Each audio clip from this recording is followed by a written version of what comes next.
واکسن چیه؟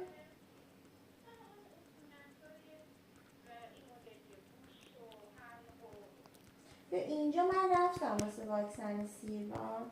بعد واکسن سیروان همش مطابق با اونجا، مثلا بعضی از واکسن‌های ایران رو اینجا مثلا تو 4 سالگی میزنن. آره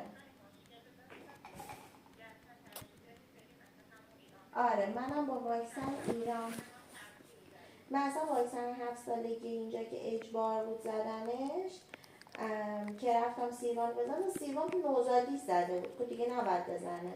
بعد واکسن هپاتیت نمیدونم یه چیز آره یه همچین چیزی رو،